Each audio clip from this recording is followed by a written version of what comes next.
What's up, everyone? Welcome to the seventh episode of the yet to be named Boundless Media Podcast, Untitled Show of Amazing Outbound Lead Generation. Super long title, but we are here, myself, Justine, and Larissa, to educate you about the best practices in outbound marketing. If you're an agency, web development firm, or are struggling to understand how outbound marketing and outbound media can help you, look no further than Boundless Media. You'll hear from our sponsors later. But Justine, what are we talking about today on this beautiful, beautiful Thursday?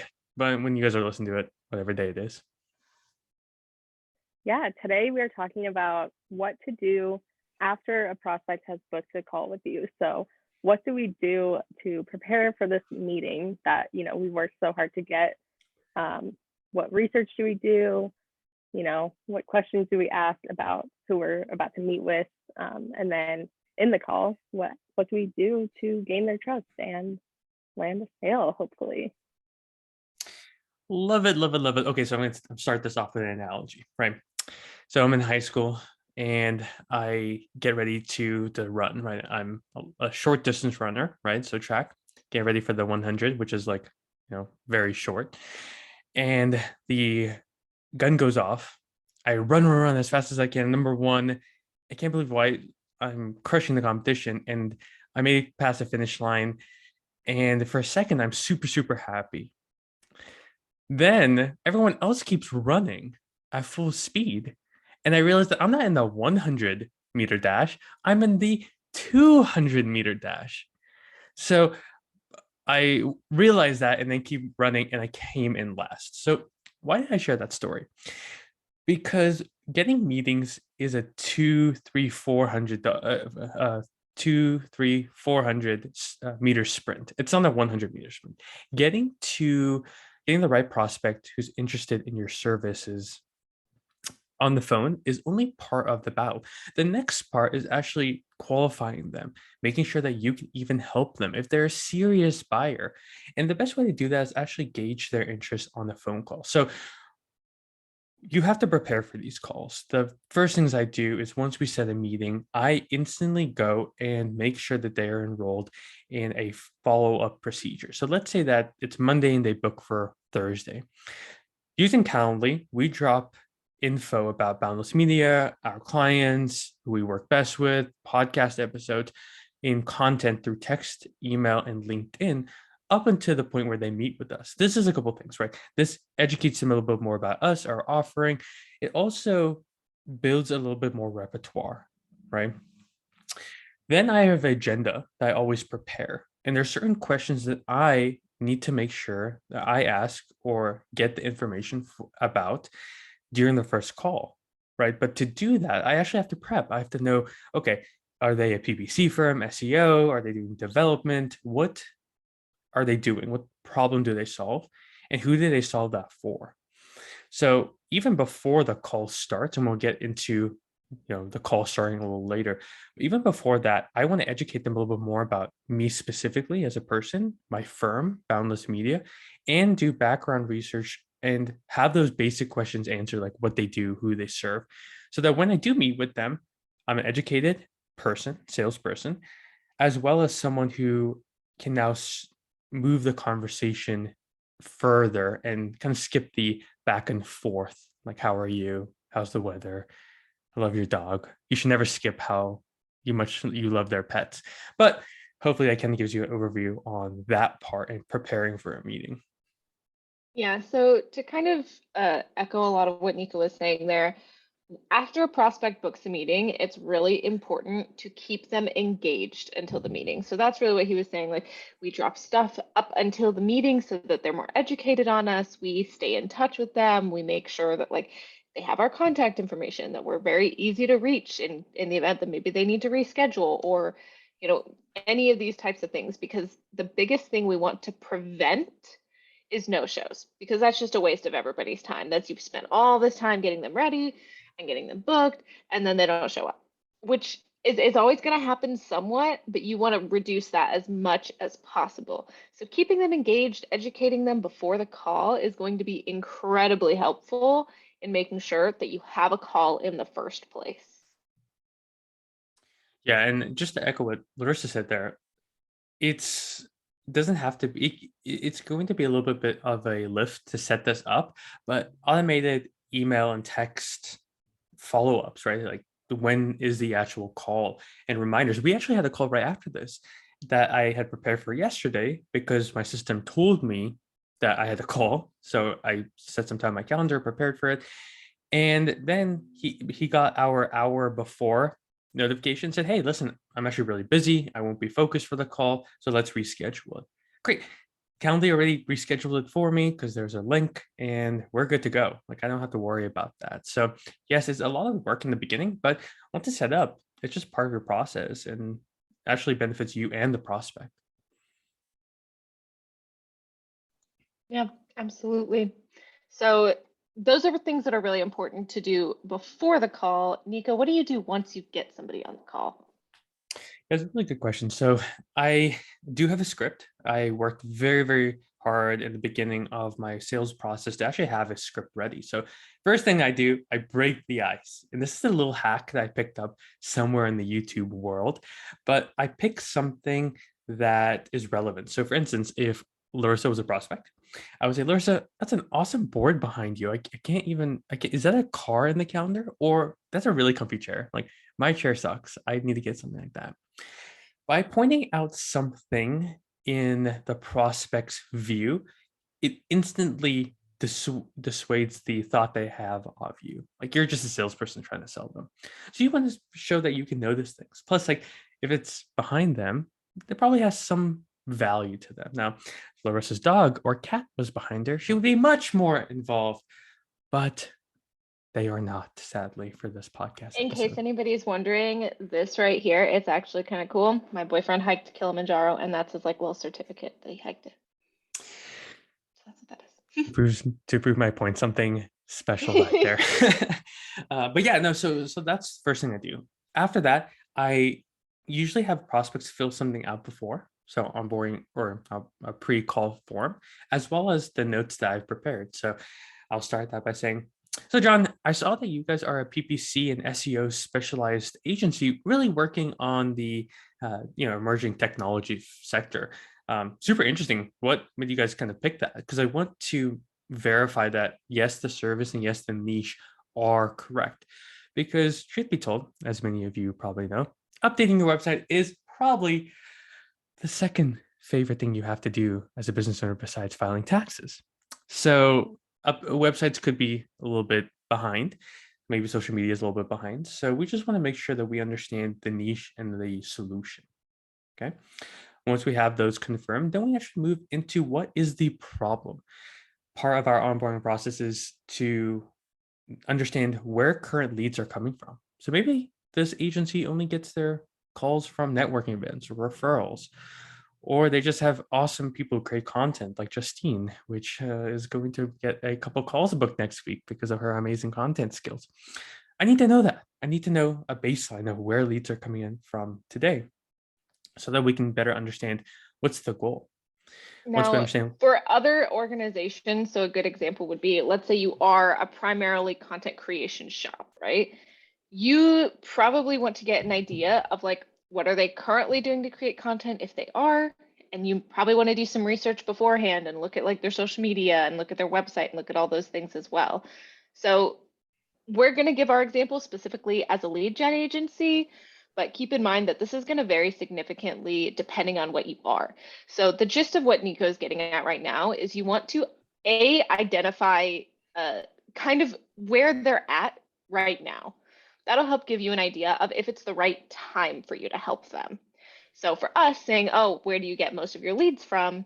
If they're getting most of their leads from, like word of mouth or referrals, things like that, those are things that we know are not consistent for a business owner, that we know that that's a big problem they face, is inconsistent leads. So we have a solution for that. But depending on your business and what you do, you need to structure those questions in such a way that you can figure out, do they have a problem you can solve? That's kind of the first part of the call. And correct me if I'm wrong there, Nico, but that's how at least I usually go about it. correct, and thank you for bringing that up. Yeah, really, you want to understand, get to the baseline problem as soon as possible. So you're right. My examples were focused more on lead generation. Maybe you are a content development agency or you do web design or something like that. So ask a little bit more like, hey, when was the last time that you've updated your website? I still see that says 2019 at the bottom, just a helpful tip there. Or if you maybe run ads for e-commerce agencies, talk a little bit more about how have ads been successful or unsuccessful in the past. You just really want to gauge, like Larissa said, their problem and their level of desire to solve that problem. Because the best prospects know they have a problem and it hurts so much that they want to get it solved.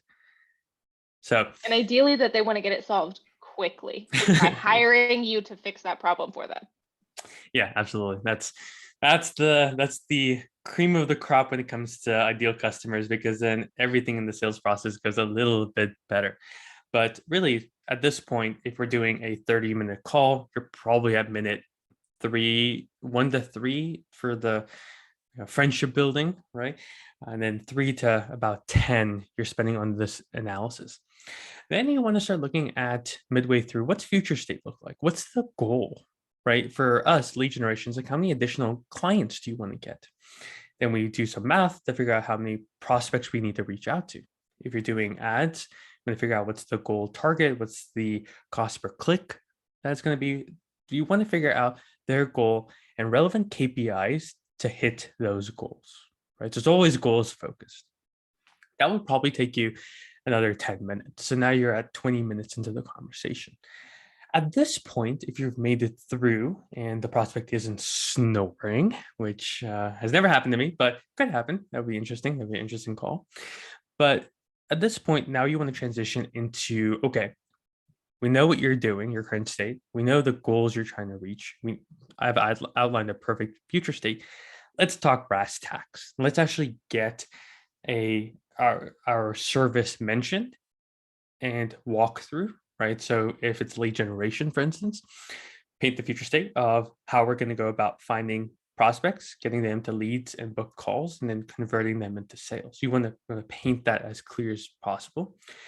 Truth be told, the sales pitch should only be about 2, 3, 4 minutes. The rest should be kind of show and tell. And then you want to end with a price, right? So if you've done all the work up to this point, you've shown the value, you've quantified the value with the goals and KPIs. So for instance, if you sell to B2B businesses, right? And you need to close one client a month, that's worth $100,000. You know that you can spend about $1,000 on a call, right? And that you can acquire someone interested for about 100. You know those numbers. So if you say, okay, like it's going to cost you about, I don't know, $10,000 to acquire this client, right? If we're doing averages, maybe your number's a little better. We're going to charge you $5,000 to do that. And depending on how comfortable you are with that, things like that, that's pretty decent deal. 5,000 and get $100,000 client. Not a bad day, but again, you want to showcase your value. And the best way that I know how to do that is actually through a book that's sitting on my computer. It's called The Win Without Pitching Manifesto, and another one by Chris Do that focuses on value-based selling. You want to sell the outcome. If you're content development, if you're ads, if you're anything like that, if you're a marketing agency, more so than not, you're in the actual money-making game. A couple of episodes we talked about making money or saving money, your money-making game. So you want to start quantifying that value and then putting a dollar amount to that. Questions, guys, on how we are at in this 30-minute call so far? One big thing that I feel like kind of has gotten a little bit lost in all of this that I think is really important. Most of your call, you should ideally get the prospect talking. You probably shouldn't be there talking for 30 minutes of a 30-minute call, right? This is really like, this whole call is for them to get to know you a little bit for sure, but you're the one in the sales position. You're the one leading the call. It's your responsibility to really get to know them, get them to basically give you their life story for you to truly get a good understanding of everything that's going on. So as Nico was kind of saying, like the first 10 to even maybe 20 minutes sometimes we say maybe like 5 sentences. And they're usually questions. We're usually asking different in-depth questions to get them to talk about their business and their problems and what they're facing and their goals. So that whole first part of the call is purely just discovery. It's really just learning and learning and learning and learning. Ideally, with the prospect doing 90% of the talking. Absolutely. So what do you do when you're in this call, right? And they're talking about their goals and their desired outcomes and stuff. And you start to realize that like maybe you can't help them achieve that, like maybe they're unrealistic goals. How do you navigate that? Do you just end the call right there, or try and talk them out, like talk them down? Like how do you navigate that? Just say that Zoom crashed and exit, right? Run away as fast as you can.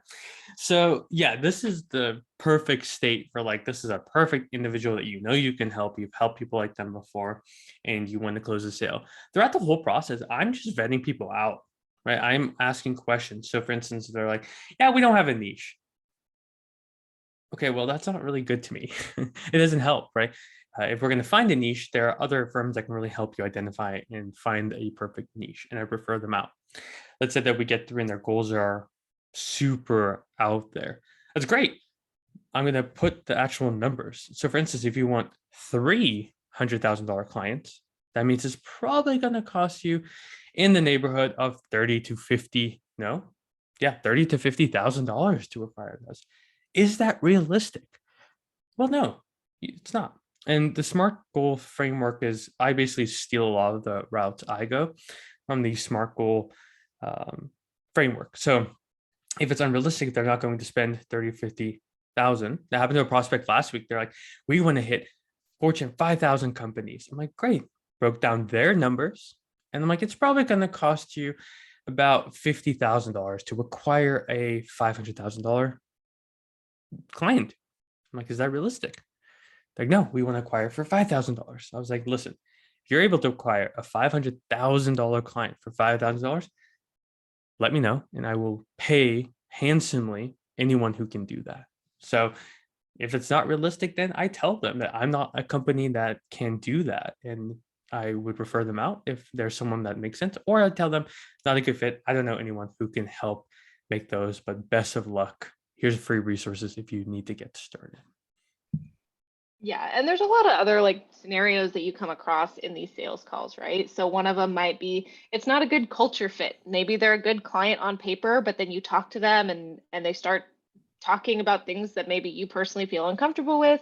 And so at that case, again, you can politely thank them for their time, let them know that you don't think you're the best fit, and be done with it. It's better to know those things, especially before you start working with somebody. So that's another reason, get them talking as much as possible, learn about them, their business, their culture, all those types of things. Other scenarios might be they're too early for you. They're not ready for you. Like they really want to do this, but they're not quite ready for you. So a great thing to do, and Nico's mentioned many times, have a good list of referral partners that you can refer people to either get them ready for your product, or if you're not a good fit at all, you can still potentially make some revenue off of those individuals. Yeah, it's a great. Referral partners are amazing. And I used to be very scared of other people in the lead generation space. But truth be told, if I can't help someone, I am doing a disservice by trying to help them. If I know in my heart that's not going to be a great engagement, then I don't want to move forward. And I'd rather find someone else that can help them, or prefer someone that has helped people in their position. It's just making sure that you actually care about the other person. And I think that's a theme throughout this whole process. When you're reaching out to someone, care about them. Really get specific on who you're reaching out to so you can care more. When you're on a call with them, only have their best intentions in mind. Like, I don't go into sales calls wanting to sell my stuff. If they have a specific problem, if they are at a point in their business where it makes sense and they want to make it a change, great. We can have a convo how I could potentially, keyword, potentially help them. Nothing's guaranteed. So there's probably more reasons for you not to work with Boundless than there is. So that's what we're both trying to figure out is this a worthwhile engagement for both of us? Yeah. And it's also good to just, no matter what, even if somebody isn't a great fit for you, Still do your best to provide them with as much value as you can, especially, so for example, if you are in the marketing space and whatever your little specialty is, you can give them a little bit of advisement and say, oh, I would maybe look into this area. Here's a couple great people. I'm happy to connect you. Or, oh, I noticed this on your website. You might want to get that updated. Those types of things that can just really be helpful to the prospect. So they leave the call still thinking highly of you. We have had several instances where somebody got on a call with us. We weren't a great fit for them, but then they referred us someone else. So still don't burn the bridges in the call. And do your best to provide as much value as you can. But if they're not a great fit for you client-wise, there's no need to continue and really pursue like sending them proposals and contracts and those types of things. It's not worth anybody's effort. Couldn't agree more. Nico, the one scenario we haven't really talked about is like, what if they are a perfect fit? Then what?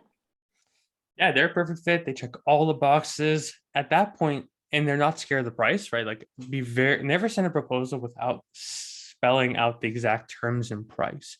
It will save you a lot of back and forth, a lot of time, and they might see the price and say, "Ooh, that's never going to happen." Great. When you really want to fix a problem, then we'll have another conversation. My prices will be higher, so we'll talk then.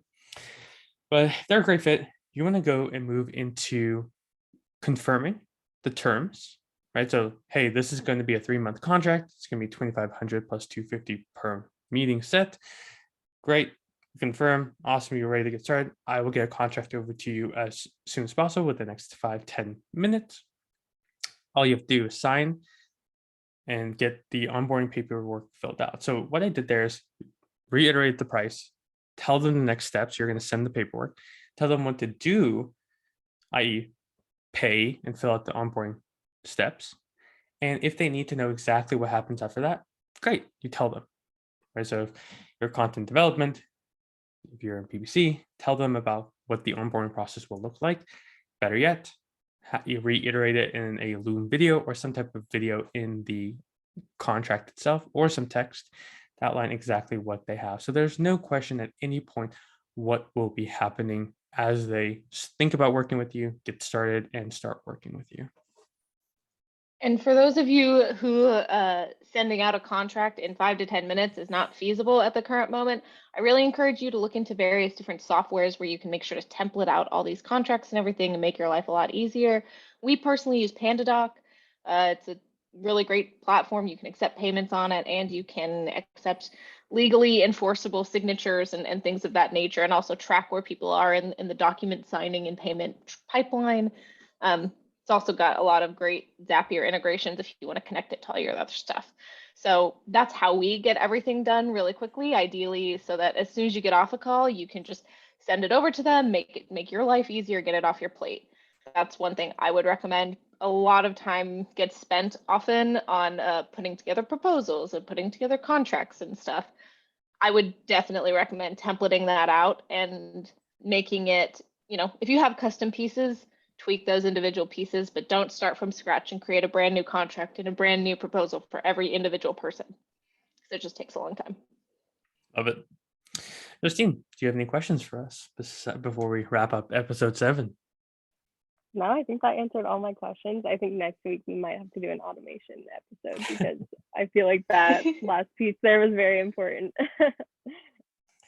Love it. Yeah, maybe I can lift the hood a little bit and show people some fancy things that we've done.